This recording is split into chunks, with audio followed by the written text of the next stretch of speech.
Hey Tanya, how are you? Sorry that I'm only just getting back to you on this message today.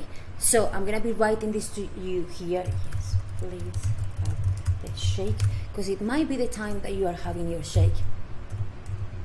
No fats. I am expanding. One second, let me stop this. So I just want you to get the message. Have the shake, no fats, but it still have your carbs and the protein. This is very, very important. Now, I want you to understand. What we're trying to do with you, we need to make sure that we have constant intake of protein in your day, and then we play with how we manipulate carbs and fats. In every meal, it's essential for us to have, protein and carbs. Protein, because we know the metabolic effects of protein, and we are also trying to get you to have a protein goal a day.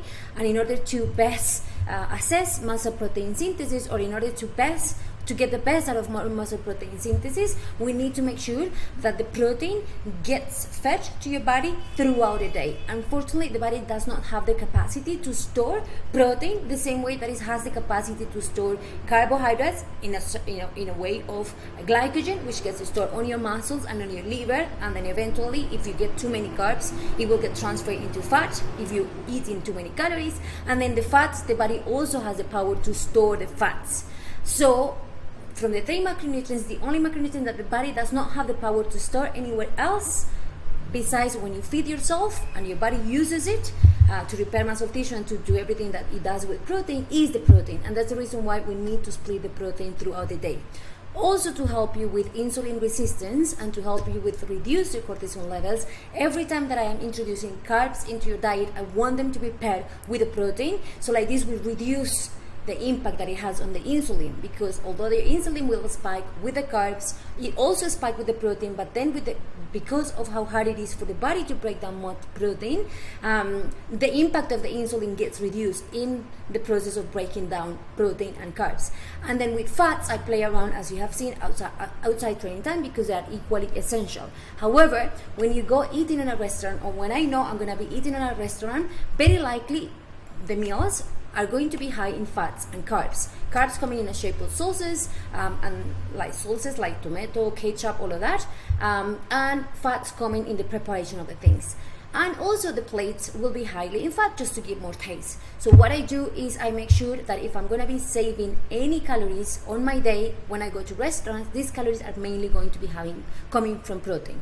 Now, for the moment, sticking to what you know it does well to your digestion, and especially at night, it is okay. I also have loads of limitations because of my insomnia on what I know that I digest and what I know I don't digest. I cannot digest red meat, I cannot digest beans, I cannot digest a very heavy meal at night, because it definitely will impact my sleep. So it's not about food anxiety, it's about getting to know yourself and knowing what it does good to you and what it doesn't do good to you. So if we reflect back into what I told you last time about when you went out in a restaurant, that meal, you did great on tracking, on how you track, you did great. You did great on having good food portion of protein, you did great on having good enough amount of carbs, but as you saw on that meal, the fats were really high. So the overall calorie intake of that meal was too high for what you are normally used to digest at that time of the day. You have already expressed that how you don't like eating heavy at night because it really disrupts your sleep, and we experience it. It's not like you're saying that to yourself. We actually experienced that. When you went out in that restaurant, you had hot flashes at night. So what I will offer you to do this night when you go to the restaurant, stick to what you know it works for you.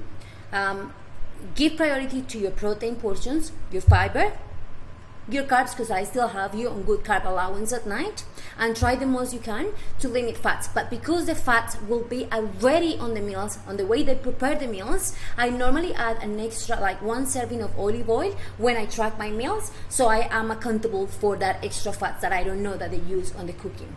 So just to summarize, what I want you to do every time you go to a restaurant, we stick to the protein, we stick to the carbs in all the meals. If we have to save some calories, I would rather take the fats from the meals, from the protein shake, and we have a little bit more of fat allowance on that meal. But yes, very likely you will have to stick to what you know it works well for you, and we're going to be giving priority to maybe having some fish. You don't normally have fish when you're at home. have priority to having some fish at night. White fish is really easy to digest. You can have some potatoes and you can have some side salad. That is a great meal to have on a restaurant. And please, if you can, avoid alcohol. I honestly, same like you, if I had an ounce of alcohol, I just cannot sleep. I honestly cannot sleep. So I know that I just have to stay away from alcohol. I leave this down to you, Tanya. I am really pleased. Are you being really receptive of everything that I have been communicating to you? I appreciate that a lot. Bye-bye, Tanya. I hope this is useful. Now, with regards the what you're doing with nutrition, on a weekly basis, I'm going to be giving you that feedback. Even though I don't do weekly check-ins with everyone, with you, I'm going to be on top of that, because I believe that learning how to use MyFitnessPal, if we understand how to use MyFitnessPal, but at the same time, we don't focus only on the numbers, we also focus on how we digest the food, how we feel after those foods. Then we are having a combination of mindfully intuitive eating and